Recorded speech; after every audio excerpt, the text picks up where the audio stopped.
नमस्कार प्रिय विद्यार्थियों, आप सभी का प्रतिभा क्लासेस बीकानेर के अंदर बहुत बहुत हार्दिक स्वागत हुआ है। अभिनंदन है। मैं मुकेश कुमार एक बार फिर से आप सभी के सामने। पिछले वीडियो तक हमने क्या काम कर लिया था? पिछले वीडियो तक हमने जो 10th क्लास का जो प्रश्नावली हमारी पहली है वास्तविक संख्या, उसका जो परिचय का वीडियो था वो हमने कंप्लीट कर लिया था। ठीक है, कुछ संख्याएं थी हमारे पास में, कौन कौन सी, जैसे मान लो प्राकृतिक संख्या होगी, पूर्ण संख्या होगी, पूर्णांक होगी, परिमेय होगी, अपरिमेय होगी और वास्तविक संख्या जो कि हमारी प्रश्नावली का नाम है, इसको भी हमने जान लिया होगा। तो कुछ बच्चे मेरे हिसाब से जिन्होंने वीडियो नहीं देखा है, सबसे पहले वो उस वीडियो को जरूर देखें, जिससे आपको ये जो आगे का पोर्शन है ये समझने में बहुत ज्यादा आपको क्या होगी, आसानी होगी। ठीक है, और एकदम मस्ती के साथ पढ़ाई करेंगे, कोई टेंशन नहीं है। जो भी टेंशन है थी, मान लो अब आपको टेंशन नहीं रखनी है, अब आपको एकदम फ्री माइंड होकर यहाँ पर पढ़ाई करनी है। ठीक है, इस प्रकार से आपको पढ़ाएंगे कि आप आराम से समझ पाओगे। ऐसे ऐसे अच्छे अच्छे एग्जाम्पल लेकर आपको समझाया जाएगा। ठीक है, ऐसे आपको बोरिंग नहीं लगने देंगे क्लास की, जैसे आपको यहाँ पर बोर हो जाओगे, बिल्कुल भी ऐसा यहाँ पर नहीं होगा।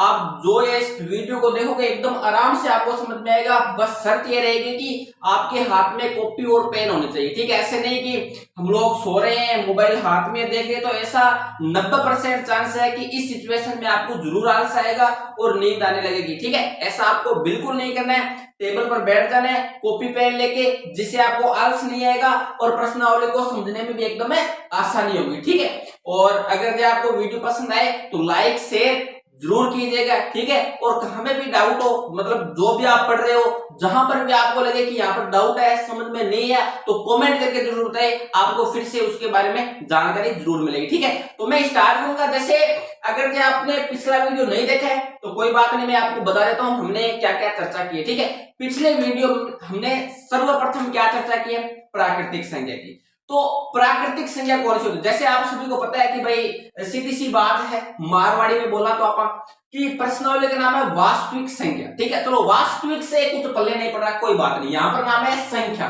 नंबर। तो संख्या मतलब कुछ संख्या के बारे में हमें जानकारी होनी चाहिए। तो कुछ संख्या की तो जानकारी आप 9th क्लास में करते हो। 9th क्लास में मतलब अपरिमेय संख्या तक आप जानकारी करते हो। जैसे मैं आपको शुरू से बता देता हूँ सब कुछ। 9th क्लास को छोड़ो, अगर ये नहीं पढ़ी है तो कोई दिक्कत वाली बात नहीं है, हम लोग एकदम जीरो से स्टार्ट करेंगे। मतलब यहाँ पर 9th क्लास आपने नहीं पढ़ी है ना, 8th भी ध्यान से नहीं पढ़ी है ना, तो कोई भी दिक्कत वाली बात नहीं है, एकदम आपको यहाँ पर समझ में आएगा। इस प्रकार से आपको यहाँ पर पढ़ाया जाएगा। ठीक है, तो देखो मैं स्टार्ट कर रहा हूँ। सबसे पहले अगर आपको बताया जाए कि संख्या कितने प्रकार की होती है, कैसी कैसी संख्या होती है। ठीक है, तो मैं आपको एकदम बोलकर बता देता हूँ। ठीक है, अगर जो आपको प्रॉपर देखना है तो आप उस क्लास को देख सकते हो। ठीक है, बाकी इस क्लास को समझने के लिए मैं आपको ऐसे बता देता हूँ। ठीक है, सबसे पहले जो संख्या होती है वो होती है हमारे पास में प्राकृतिक संख्या, जिसको अंग्रेजी में बोलते हैं नेचुरल नंबर। ठीक है, प्राकृतिक संख्या कौन सी होती है? वे संख्या जो कहां से स्टार्ट हो, एक से, 1 2 3 4 ऐसे करते करते कहां तक हो, अनंत तक, उन संख्या को हम लोग क्या कहते हैं, प्राकृतिक संख्या। उसके बाद में 2 नंबर जो संख्या आती है उसको बोलते हैं पूर्ण संख्या। ठीक है, पूर्ण संख्या को अंग्रेजी में बोलते हैं होल नंबर। और पूर्ण संख्या कौन सी होती है? वे संख्या जो 0 से स्टार्ट होकर कहां तक होती है, अनंत तक होती है। ठीक है, जैसे 0 1 2 3 4 ऐसे चलते कहां तक है, अनंत तक। उसके बाद में आती है पूर्णांक संख्या। पूर्णांक संख्या को अंग्रेजी में बोलते हैं इंटीजर नंबर। ठीक है, और जो इंटीजर नंबर होती है वो कौन सी होती है? वे संख्या जिसमें धनात्मक संख्या भी हो, ऋणात्मक संख्या भी हो और साथ में क्या हो, 0 हो, उन संख्या को हम लोग क्या कहते हैं, पूर्णांक संख्या कहते हैं। परिमेय संख्या कौन सी होती है? जो p बटे q के रूप की हो और q बराबर में क्या नहीं होना चाहिए, 0 नहीं होना चाहिए। और अपरिमेय संख्या कौन सी होती है? परिमेय संख्या की अपोजिट, यानी जो परिमेय संख्या होती है वो अपरिमेय संख्या नहीं होती। मतलब परिमेय संख्या के अलावा छोड़कर 2 संख्या बचती है, उनको हम लोग क्या बोलते हैं, अपरिमेय संख्या बोलते हैं। ठीक है, मेरे हिसाब से आपको छोटी छोटी बातें समझ में आई होगी। ठीक है, तो अब देखो यहां से स्टार्ट करेंगे। अब देखो वास्तविक संख्या। तो वास्तविक संख्या की अगर बात की जाए, अब सभी को आपको एकदम ध्यान से देखना, मस्ती के साथ देखना है। मैं एक एक चीज डिटेल में बताऊंगा, फुल खोल कर, कोई दिक्कत वाली बात नहीं है। ठीक है, ऐसे आपको लगेगा नहीं कि 10वीं क्लास पढ़ रहे हैं, आपको लगेगा 5वीं 6वीं क्लास। ठीक है, समझ रहे हो मेरी बात? ठीक है, देखो यहां से आगे सबसे पहले अगर बात की जाए वास्तविक संख्या की, भाई वास्तविक संख्या की परिभाषा क्या होती है, जो कि मैंने पिछले वीडियो में आपको बताई थी। ठीक है, तो आप वहां से देख सकते हो, वरना मैं आपको एक बार बोल के बता देता हूँ। वास्तविक संख्या की परिभाषा होती है कि परिमेय संख्या तथा अपरिमेय संख्या के समूह को हम लोग क्या बोलते हैं, वास्तविक संख्या अगर जे हमारे मारवाड़ी के शब्दों में कहा जाए तो परिमेय संख्या और अपरिमेय संख्या को मिलाने के बाद में जो संख्या बनती है उनको हम लोग क्या बोलते हैं, वास्तविक संख्या बोलते हैं। मेरे हिसाब से आपको बात समझ में आ गई होगी। अब वास्तविक संख्या होती है दो प्रकार की, ठीक है, ध्यान से समझना है, पूरा ध्यान बोर्ड पर होना चाहिए। वास्तविक संख्या कितने प्रकार की होती है, दो प्रकार की। पहला प्रकार कौन है, देखो सारे ध्यान से। अब आप सोच रहे होंगे भाई संख्याओं का भी प्रकार होता है, हाँ दुनिया में बहुत कुछ होता है, आपको कुछ पता नहीं है, ध्यान से देखो तभी तो बोल रहा हूँ। तो जो वास्तविक संख्या होती है वो दो प्रकार की होती है। पहली कौन सी होती है, यूक्लिड विभाजन प्रमेय। मैं यहाँ पर लिख रहा हूँ यूक्लिड विभाजन प्रमेय का। अब आपके दिमाग में एक ही प्रश्न उठ रहा होगा कि ये नए नए नाम आ कहां से रहे हैं, ठीक है, तो चलो कोई बात नहीं। अगर कभी भी आपने नाम का मतलब इन शब्दों का अगर मतलब नहीं समझा या कहीं नहीं सुनिया तो मैं बता दूं, देखो यूक्लिड आपने कहीं नहीं सुना है, कोई बात नहीं, प्रमेय का भी आपने कहीं नहीं सुना है, कोई बात नहीं, लेकिन विभाजन का नाम आपने जरूर कहीं ना कहीं सुना होगा। विभाजन का मतलब होता है भाग देना, ठीक है, टुकड़े करना, मेन चीज ये। तो विभाजन का नाम सुना है, कोई बात नहीं, लेकिन यूक्लिड और प्रमेयिका का नाम सुना है और विभाजन बीच में है, मतलब एक बात तो शो है, कौन सी, कि भाई कहीं ना कहीं भाग वाली चलेगी सिस्टम। बिल्कुल सही सोचा है आपने। विभाजन का मतलब है कि इसमें हम लोग कहीं ना कहीं जाकर क्या करेंगे, भाग ही देंगे। अब आप सोच रहे हो कि भाई भाग ही देंगे, इतना लंबा चौड़ा नाम देने की क्या जरूरत है, भाई नाम देना पड़ता है, 10वीं क्लास है, ठीक है ना, तो उस हिसाब से नाम दिए, कोई दिक्कत वाली बात नहीं है। हम आपको एक एक चीज बताएंगे कि यूक्लिड का क्या मतलब होता है, प्रमेय का क्या मतलब होता है, ठीक है। अब देखो यहां से आगे एक नंबर हमारे पास में वास्तविक संख्या का ये मतलब होता है। दो नंबर की अगर बात की जाए तो हमारे पास में कौन सी होती है, दो नंबर वास्तविक संख्या। वास्तविक संख्या दो प्रकार की होती है, एक तो ये रही जो दो नंबर है वह हमारे पास में होती है यूक्लिड विभाजन एल्गोरिथम। तो यहां पर लिखेंगे यूक्लिड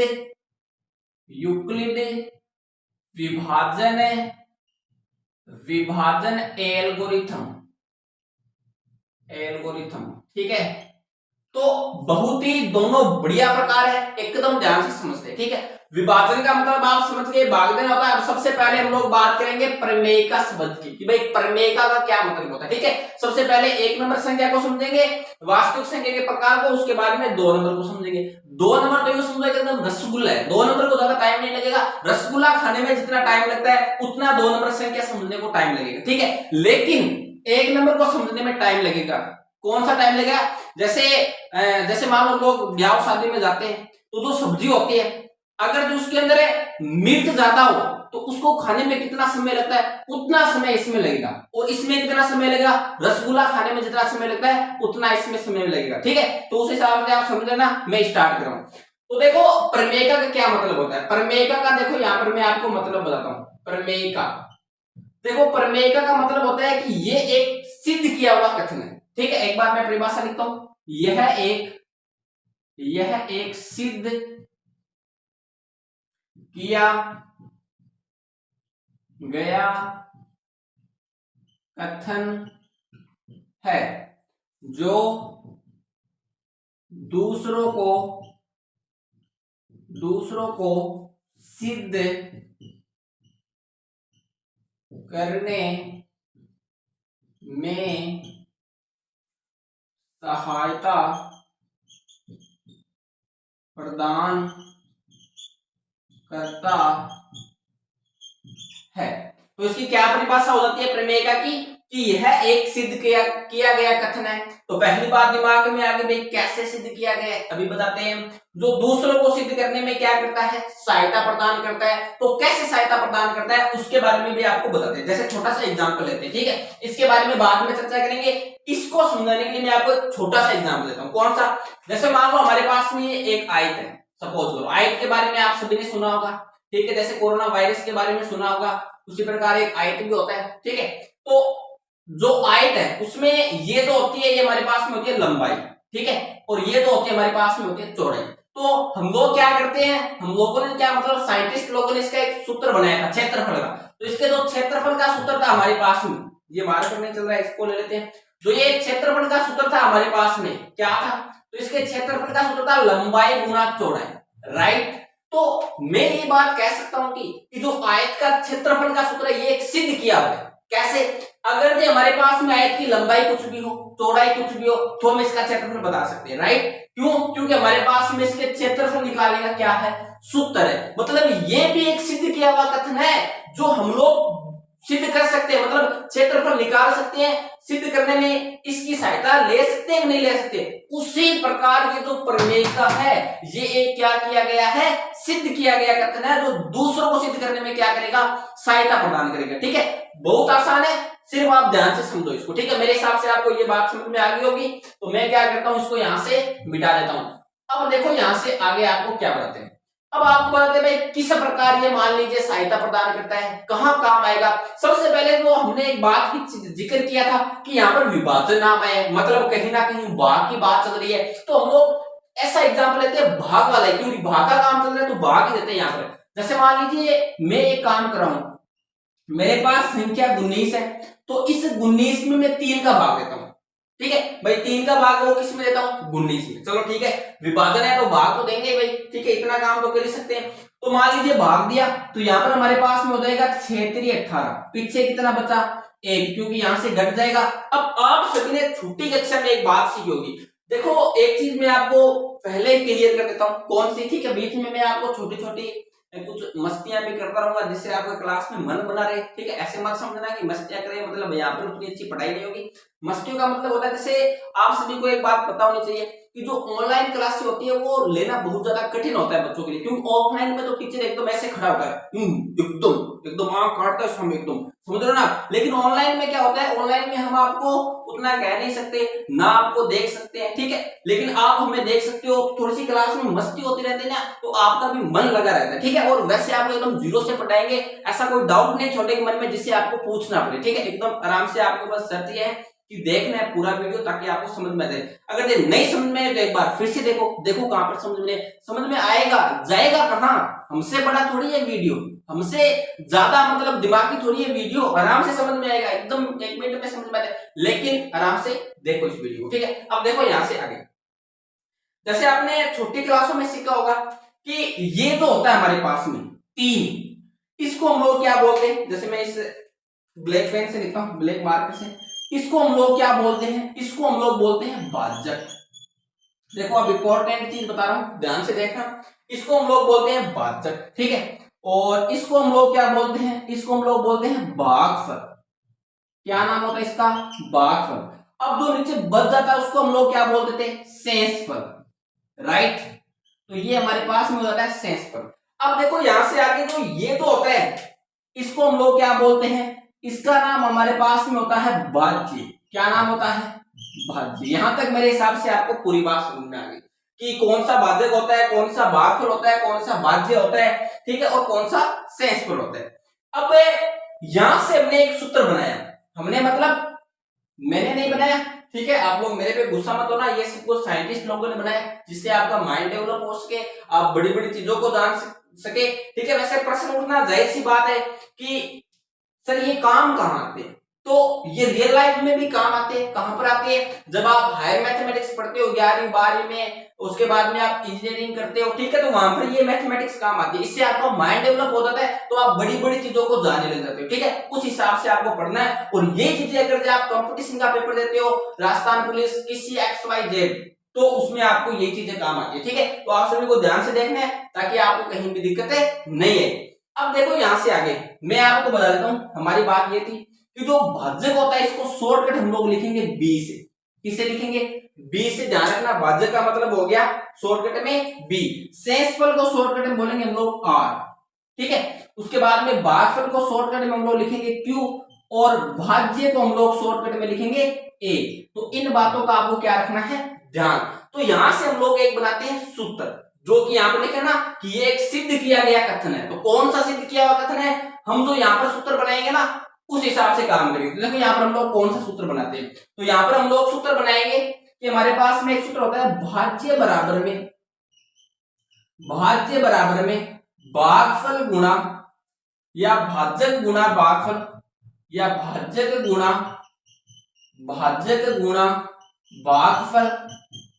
भागफल प्लस में क्या होता है, शेषफल। ये हमारे पास में एक सूत्र होता है, ठीक है, आप सभी को पता होगा।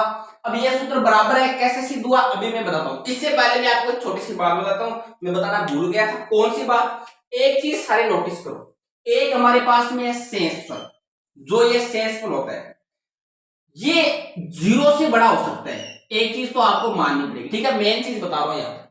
जो ये सेंसफल होता है, ये सेंसफल ये 0 से बड़ा हो सकता है या 0 का क्या हो सकता है, बराबर हो सकता है। जो सेंसफल होता है वो 0 से बड़ा हो सकता है या 0 का क्या हो सकता है, बराबर हो सकता है, लेकिन वो कभी भी किससे बड़ा नहीं होता, भाजक से बड़ा नहीं होता। जो सेंसफल होता है वो किससे बड़ा नहीं होता, भाजक से। क्यों? क्योंकि अगर बड़ा होगा तो भाजक का भाग देकर फिर से उसको क्या कर लेंगे हम लोग, छोटा कर लेंगे। तो ये तो मैंने यहाँ पर प्रमेय लिखी, इसको आपको ध्यान में रखना है। कौन सी प्रमेय? कि जो सेंसफल होता है वो 0 से बड़ा हो सकता है या 0 का क्या हो सकता है, बराबर हो सकता है, लेकिन वो कभी भी किससे बड़ा नहीं होता, भाजक से बड़ा नहीं होता। ये आपको मेन चीज ध्यान रखनी है, ठीक है। मेरे हिसाब से आपको ये बात क्लियर समझ में आ, ठीक है। अब अगर इस सूत्र को हम लोग शॉर्टकट में लिखे, किसमें लिखे, शॉर्टकट में, तो कैसे लिखेंगे? भाज्य को हम लोग लिखते हैं ए से, भाजक को हम लोग किससे लिखते हैं, भाजक को हम लोग लिखते हैं बी से।